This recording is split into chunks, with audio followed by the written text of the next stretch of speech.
আসসালামু আলাইকুম। আমি doctor Golam Mustafa, assistant professor of colorectal surgery, বর্তমানে ঢাকা মেডিকেল কলেজে কর্মরত আছি।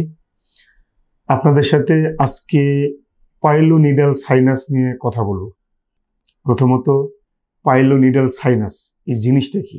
পাইলোনিডাল সাইনাস হচ্ছে এমন একটা সরু ছিদ্র, বিশেষ করে এটা সাধারণত আমাদের ন্যাটাল ক্লেফট অথবা আমাদের যে পিছনের দিকে কশেরুকের শেষ ভাগের দিকে বা মলদ্বারের উপরের অংশে পিছনে যে পার্টটা থাকে, অর্থাৎ স্যাক্রাম এবং স্যাক্রামের পিছনে আর আমাদের যে দুই গ্লুটিয়াল ফারো এর মাঝখানে থাকে, এইখানে একটা ছিদ্রের মতো হয়।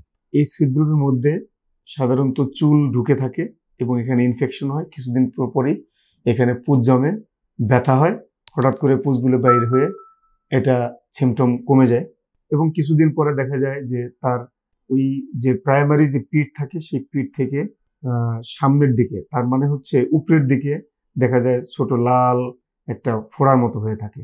এরকম যদি হয়ে থাকে তাহলে সেটাকে বলা হয় পাইলোনিডাল সাইনাস।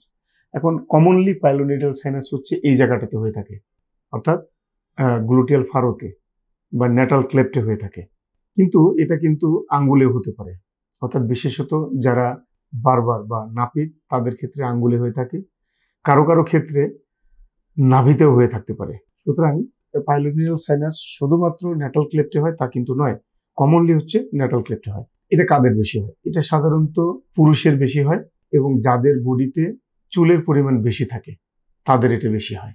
আর আরেকটা হচ্ছে অ্যানাটমিক্যাল পরিবর্তন বা অ্যানাটমিক্যাল গঠন, অর্থাৎ সাধারণত যাদের গ্লুটিয়াল যে মাসেল বা গ্লুটিয়াল যে স্ট্রাকচার সেটা যাদের একটু বড় এবং ন্যাটাল ক্লেফটটা একটু ডিপ, তাদের এটা বেশি হয়। সুতরাং আরো কিছু কিছু প্রফেশন রয়েছে, দেখা যায় সেই প্রফেশনে ন্যাটাল ক্লেফটে এই প্রবলেমটা বেশি হয়, যেমন যারা আর্মিতে জব করেন বা পুলিশে জব করেন, অর্থাৎ এটাকে সে কারণে জিপ ডিজিজও বলা হয়। তাহলে এই রোগের সিমটম হচ্ছে যে সেখানে একটা ছোট্ট সাইনাস, অর্থাৎ বাইরের স্কিন থেকে একটা গর্তের মতো হবে, ডিপ টু দ্য টিস্যু, এবং সেই গর্তের মধ্যে সাধারণত চুল ঢুকে থাকবে এবং ওখানে ইনফেকশন হবে। কিছুদিন পর ওখান থেকে পুঁজ বের হবে, ব্যথা হবে, আবার এটা সিমটম ফ্রি হয়ে যাবে। এটাই হচ্ছে জিপ ডিজিজ বা পাইলোনিডাল সাইনাস। এখন পাইলোনিডাল সাইনাস কিভাবে ডায়াগনোসিস হয়? মূলত এটা ক্লিনিক্যাল ডায়াগনোসিস, এটা দেখলে বোঝা যায়।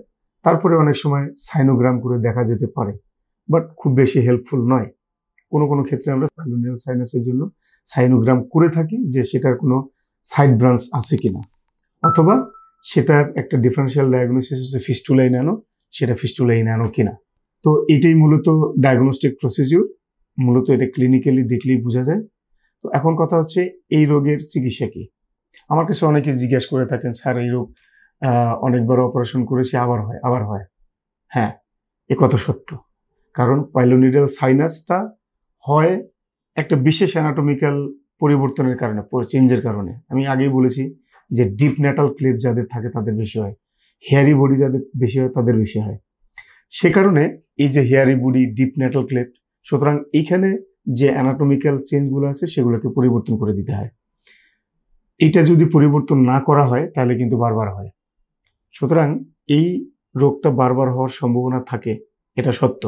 বাট যদি সঠিক সিদ্ধান্ত নেওয়া হয়, একটা রোগীর এক এক রোগী এক এক ধরনের প্রেজেন্টেশন, এক এক রোগীর এক এক ধরনের অ্যানাটমি, সুতরাং কার ক্ষেত্রে কোন পদ্ধতিটা অ্যাপ্রোপ্রিয়েট হবে, কারণ হচ্ছে এই অপারেশনটা বিভিন্নভাবে করা যায়, বিভিন্ন পদ্ধতিতে করা যায়। কার ক্ষেত্রে কোনটা অ্যাপ্রোপ্রিয়েট হবে সেটা নির্ণয় অত্যন্ত গুরুত্বপূর্ণ, এবং অ্যাপ্রোপ্রিয়েট সার্জারি হলে কিন্তু তার রিকারেন্স রেট খুব কম। সুতরাং এটার ক্ষেত্রে আমরা অনেক ধরনের অপারেশন করে থাকি, সেই নামগুলো আমি না হয় বলি।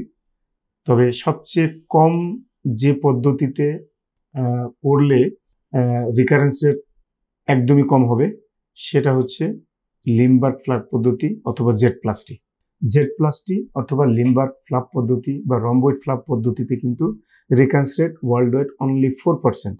বাট আরো কিছু প্রসিডিউর আছে, যেমন ক্যারিডেকিস প্রসিডিউর, ব্যাসকাম প্রসিডিউর, এগুলা কিন্তু আসলে খুব ভালো প্রসিডিউর নয়, কারণ এর রিকারেন্স রেট আমি বলবো অনেক বেশি। সুতরাং কার ক্ষেত্রে কোন ধরনের অপারেশন লাগবে সেটা মাত্র শল্য চিকিৎসকরাই সিদ্ধান্ত নিতে পারেন। তো এরকম পাইলোনিডাল সাইনাসের প্রবলেম থাকলে আমার মনে হয় একজন শল্য চিকিৎসক, বিশেষত কোলোরেক্টাল সার্জনের শরণাপন্ন হন, সঠিক সিদ্ধান্ত নিন, সঠিক সার্জারিটি নিন, পাইলোনিডাল সাইনাস মুক্ত হন। ভালো থাকবেন সবাই। আসসালামু আলাইকুম।